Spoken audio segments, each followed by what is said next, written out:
اعوذ باللہ من الشیطان اللعین الرجیم بسم اللہ الرحمن الرحیم وبہ نستعین وہو المعین قال اللہ تبارک وتعالی فی القرآن الکریم بسم اللہ الرحمن الرحیم فمن حاجک فیہ من بعد ما جاءک من العلم فقل تعالوا ندعو ابناءنا وابناءکم ونساءنا ونساءکم وانفسنا وانفسکم ثم نبتہل فنجعل لعنت اللہ علی الکاذبین۔ سورہ آل عمران کی 61ویں نمبر آیت میں مباہلے کا ذکر ہے، اور اسی عید سعید مباہلہ کی عنوان سے میں آپ تمام سامعین کی خدمت میں تبریک و تہنیت پیش کرتا ہوں۔ سب سے پہلے اسی مباہلہ کے عنوان سے آپ کی خدمت میں ایک تاریخی بیک گراؤنڈ اس کا پیش کر دوں۔ 24 ذی الحج 10 ہجری قمری کو رسول خدا صلی اللہ علیہ وآلہ وسلم اور نجران کے مسیحیوں کے درمیان مباہلے کا ایک عظیم واقعہ رونما ہوا، جسے قرآن مجید نے باقاعدہ سنہرے حروف سے مکتوب کیا۔ تاریخی اعتبار سے اگر دیکھا جائے تو مباہلے کا تعلق اسلامی تعلیمات سے ہے، یعنی اسلام سے پہلے جتنے بھی آئین گزرے ہیں ان میں مباہلے کا تذکرہ موجود نہیں ہے، اور قرآن مجید میں بھی اسی سورہ آل عمران کی 61ویں سورت میں اسی مقام پر جہاں نبتہل کا کلمہ استعمال کیا گیا ہے، جس سے مباہلے کی طرف اشارہ کیا گیا ہے، یہ اسی آیت میں کلمہ استعمال ہوا ہے، مزید استعمال نہیں ہوا۔ اس کلمے کا مطلب یہ ہے کہ ایک دوسرے کو سچائی، صداقت اور حقیقت کی طرف دعوت دینا، اور دروغگو جھوٹے کے اوپر خداوند متعال کی طرف سے لعنت، قہر اور عذاب کا مطالبہ کرنا۔ یہ در واقع ایک قسم کے دعائیہ مراسم ہیں کہ جو منطقی گفتگو، حجت اور برہان کے مکمل ہو جانے کے بعد طرفین کے اندر رونما ہوتے ہیں، اور اسلامی تعلیمات میں اس مباہلے کا تعلق صرف صدر اسلام سے نہیں ہے، یعنی آج بھی اگر ہم اسلام کی حقانیت میں کسی مطلب میں علمی اور منطقی برہان کمپلیٹ کرنے کے بعد اگر حقانیت کو ثابت کرنا چاہیں تو مباہلہ کر سکتے ہیں۔ میں اس مباہلے کی اس آیت کے اندر موجود کچھ موضوعات کی طرف اشارہ کرنا چاہوں گا، زیادہ وقت آپ لوگوں کا نہیں لوں گا۔ عرف عام میں صرف یہی تصور کیا جاتا ہے کہ مباہلے کا مطلب جھوٹوں پر نفرین کرنا اور جھوٹوں پر لعنت کرنا ہے، یعنی منطقی گفتگو اس سے پہلے ہوئی ہو یا نہ ہوئی ہو، عرف عام کو اس سے سروکار نہیں ہے، آئیں آ کر مباہلہ کریں، یعنی بیٹھ جاتے ہیں جھوٹوں پر اللہ کی لعنت کا مطالبہ کرتے ہیں، اللہ تبارک و تعالی کی طرف سے قہر و عذاب کی دعا کرتے ہیں،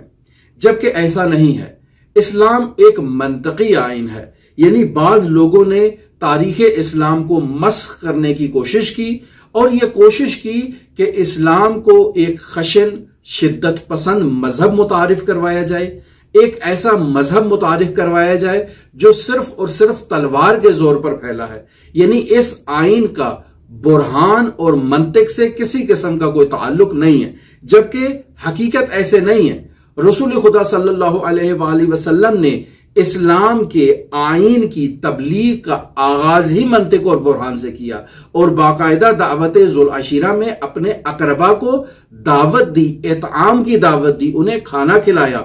انہیں دسترخوان پر بٹھایا، انہیں کھانا کھلانے کے بعد اسلام کا منطقی پیغام ان تک پہنچایا، اور 2 + 2 = 4 کا انہیں فارمولہ دیا کہ آپ کو اللہ کی طرف ہدایت کی دعوت دی جا رہی ہے۔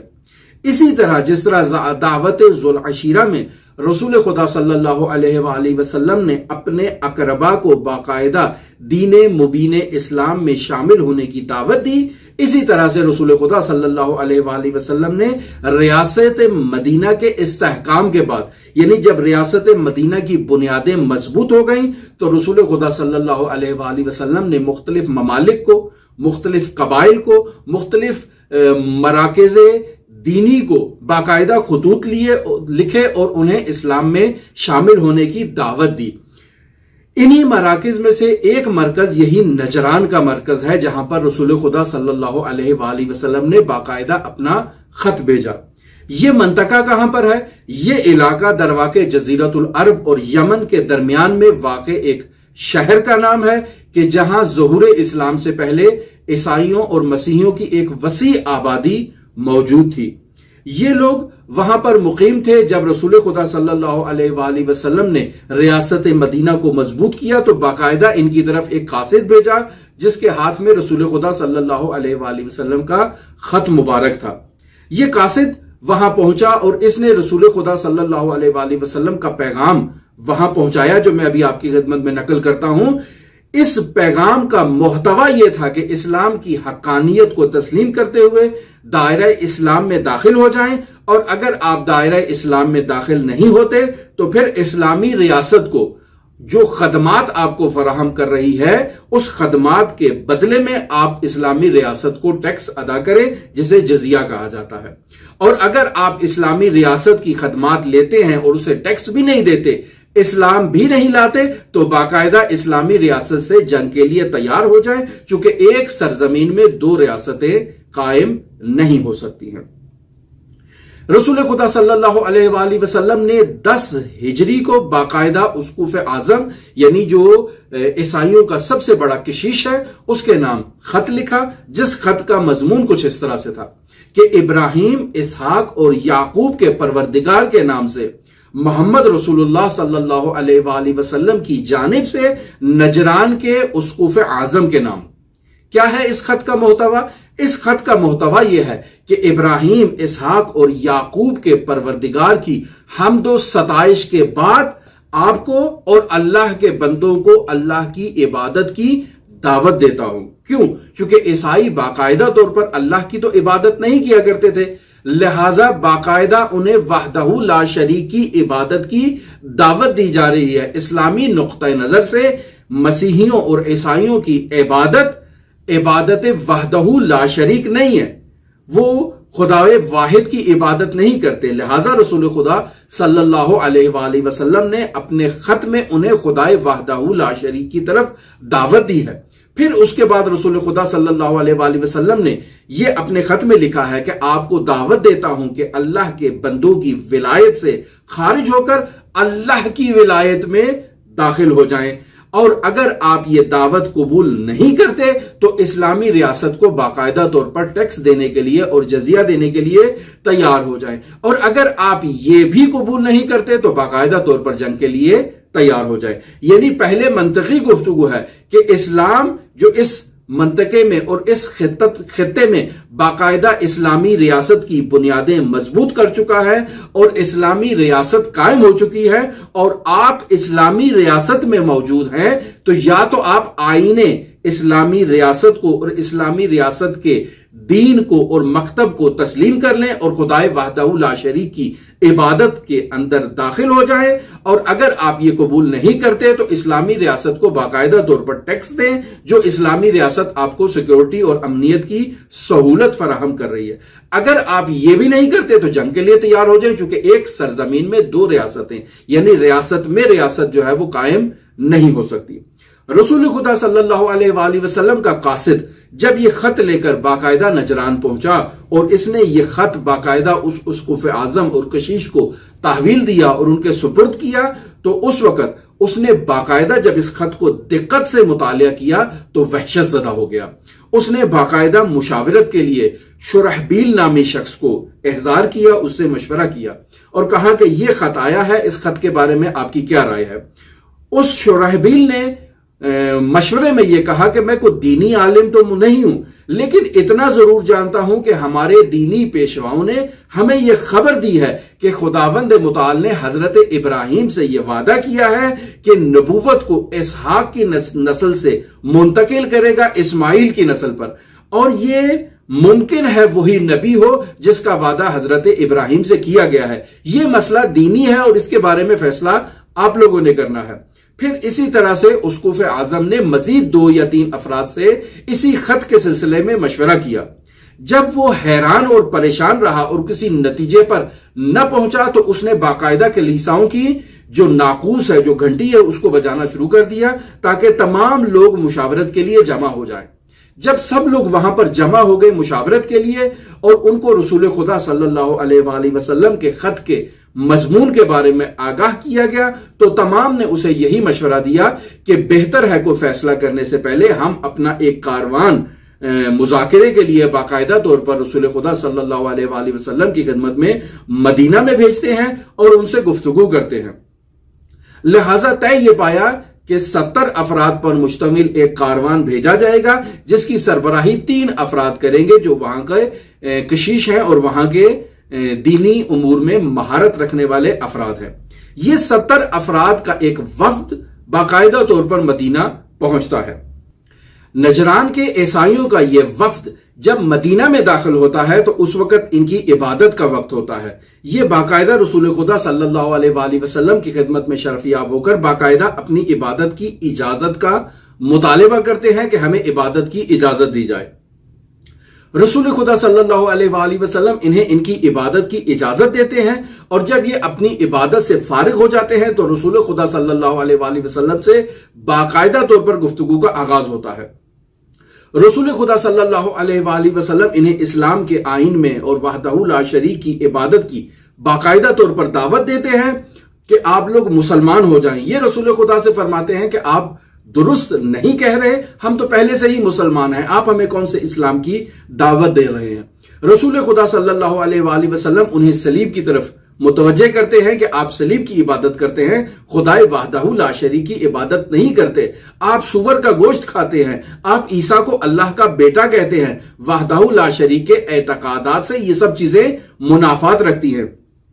لہٰذا آپ خدائے وحدہ لا شریک کی عبادت کی طرف آ جائیں اور اگر آپ یہ نہیں کرتے تو پھر مباہلے کے لیے باقاعدہ طور پر تیار ہو جائیں۔ شیخ مفید رحمت اللہ علیہ اسی مطلب کو اس طرح سے نقل کرتے ہیں کہ نجران کا کشیش ابو حارثہ باقاعدہ 30 افراد کے ساتھ رسول خدا صلی اللہ علیہ وآلہ وسلم کی خدمت میں حاضر ہوتا ہے۔ شیخ مفید رحمت اللہ علیہ باقاعدہ گفتگو کو بھی درج کرتے ہیں کہ یہ عیسائی ابو حارثہ رسول خدا کی خدمت میں حاضر ہو کر رسول خدا صلی اللہ علیہ وآلہ وسلم سے یہ سوال کرتا ہے کہ حضرت عیسیٰ مسیح کی شخصیت کے بارے میں آپ کا کیا نظریہ ہے؟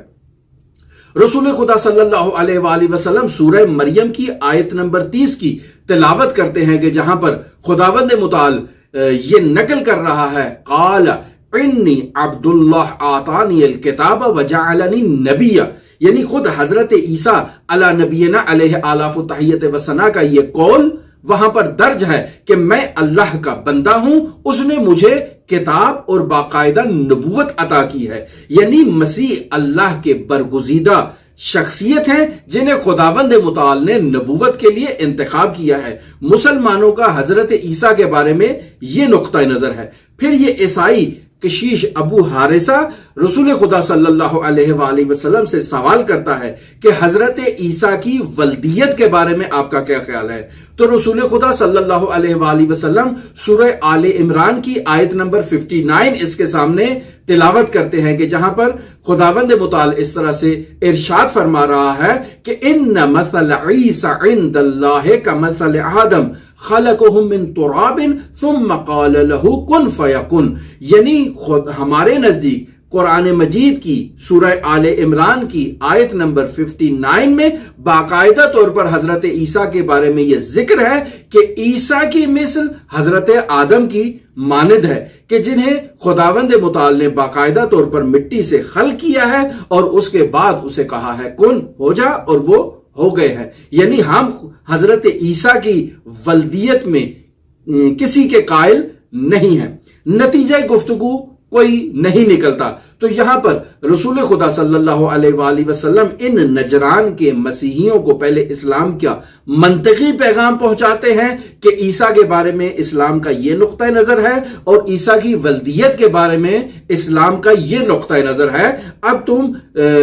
اسلام کے دائرے میں داخل ہو جاؤ۔ یعنی باقاعدہ صدر کا مظاہرہ کیا گیا، باقاعدہ منطقی گفتگو کی گئی، باقاعدہ انہیں قائل کرنے کی کوشش کی گئی، لیکن جب منطقی گفتگو کسی نتیجے پر نہیں پہنچی اور خصم مخالف نے باقاعدہ طور پر ہٹ دھرمی کا مظاہرہ کیا تو رسول خدا صلی اللہ علیہ وآلہ وسلم نے انہیں مباہلے کی دعوت دی، جو باقاعدہ طور پر اسی سورہ آل عمران کی آیت نمبر 61 ہے، جس میں خداوند متعال اس طرح سے ارشاد فرما رہا ہے فَمَنْ حَاجَّكَ فِيهِ مِنْ بَعْدِ مَا جَاءَكَ مِنَ الْعِلْمِ، یعنی علم آ جانے کے بعد جب یہ محاجہ کریں اور ہٹ درمی کا مظاہرہ کریں، فَقُلْ، تو آپ اے رسول ان سے کہہ دیجئے، کیا کہہ دیجئے کہ تعالوا ندعو ابناءنا وابناءکم، آؤ آپ اپنے فرزندوں کو لے آؤ، ہم اپنے فرزندوں کو لے آتے ہیں، ونساءنا ونساءکم، ہم اپنی عورتوں کو لے آتے ہیں، تم اپنی عورتوں کو لے آؤ،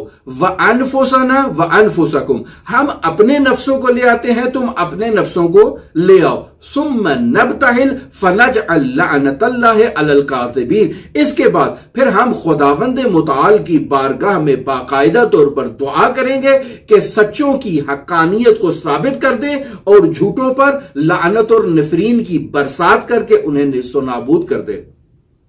نجران نے اس مباہلے کو ایکسپٹ کیا اور بعد میں آپس میں مشاورت کی، آپس میں شور کیا، آپس میں گفتگو کی کہ رسول خدا کا ہم نے مباہلہ تو تسلیم کر لیا ہے، لیکن یہ طے ہے کہ اگر یہ مباہلے کے دن اپنے خاندان کے افراد کے ساتھ، اپنے اہل بیت کے ساتھ اگر مباہلے کے میدان میں آئیں گے تو یہ سچا نبی ہے، اور اگر یہ اپنے اصحاب اور اعوان اور انصار کے ساتھ آئے گا تو اس صورت میں ہم مباہلے کے لیے تیار ہیں، چونکہ کوئی بھی اپنے اقربا کو ایسی محفل میں نہیں لے کر جاتا مگر یہ کہ وہ واقعاً صادق ہو اور واقعاً صداقت کا معیار ہو۔ یہاں پر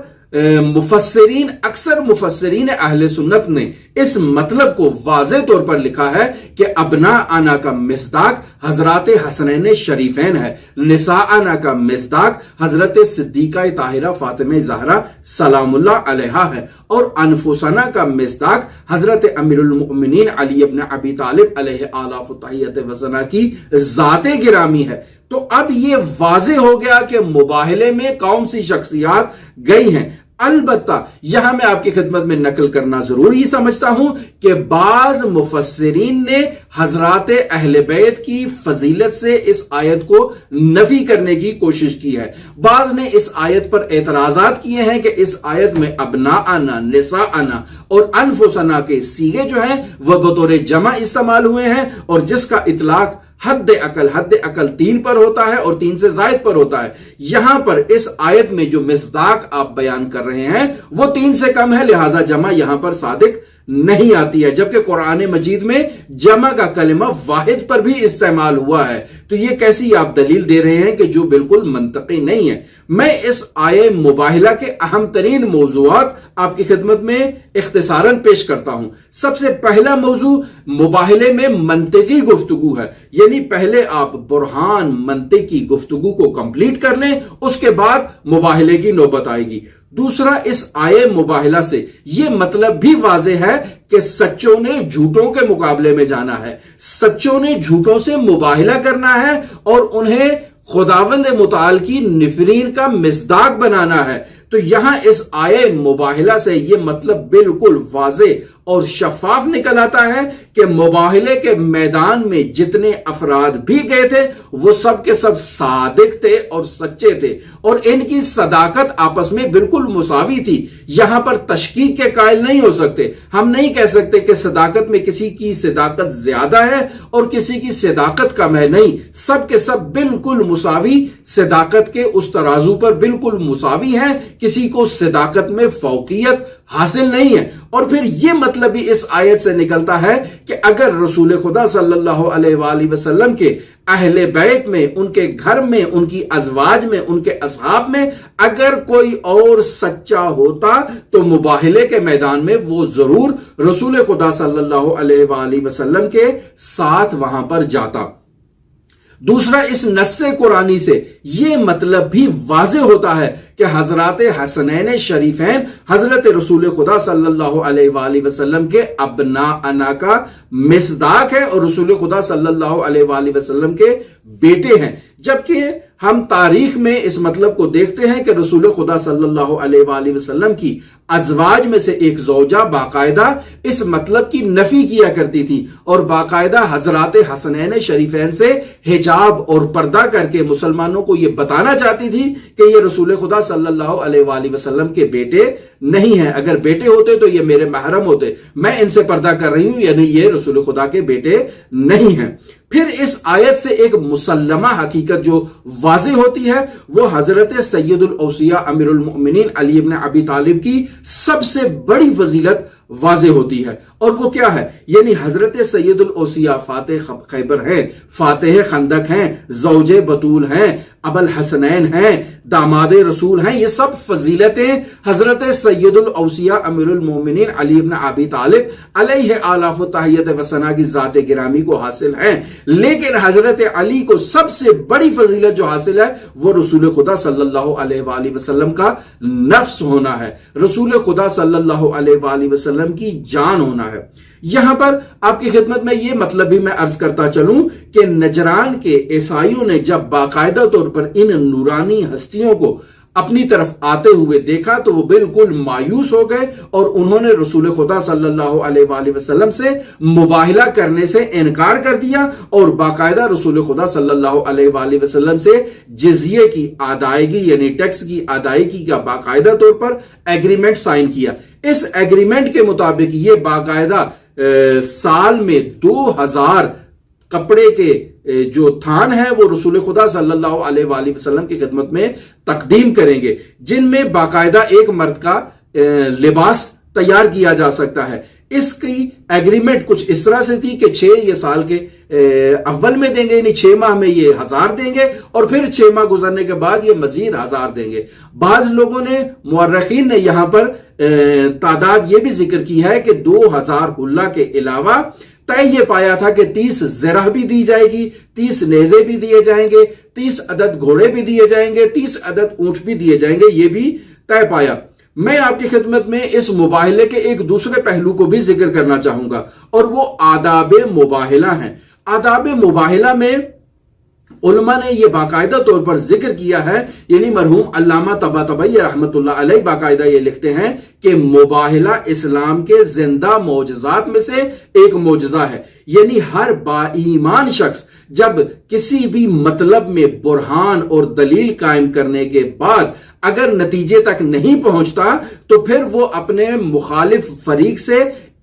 باقاعدہ طور پر مباہلے کا مطالبہ کر سکتا ہے۔ مباہلے کی شرائط کیا ہیں؟ مباہلے کی شرائط کچھ اس طرح سے ہیں کہ باقاعدہ 3 دن تک وہ با ایمان شخص جو اپنے مخالف فریق سے اسلام کی حقانیت کے کسی مطلب کے اوپر مباہلہ کرنا چاہتا ہے تو اسے چاہیے کہ 3 دن باقاعدہ طور پر وہ اپنے نفس کی اصلاح کرے اور 3 دن روزہ رکھے، پھر مباہلے کے دن باقاعدہ طور پر وہ غسل کرے اور طلوعین کے درمیان وہ اپنے فریق اس مخالف فریق کے ساتھ باقاعدہ طور پر صحرا میں جائے اور باقاعدہ طور پر مباہلے کی دعا کو پڑھے۔ میں انہی کلمات کے ساتھ اپنی گفتگو کو ختم کرتا ہوں اور ایک مرتبہ پھر آپ تمام سننے والوں کی خدمت میں اور تمام دیکھنے والوں کی خدمت میں عید سعید مباہلہ کی مناسبت سے تبریک و تہنیت پیش کرتا ہوں۔ اللہم صلی علی محمد و آل محمد وعجل فرج قائم آل محمد۔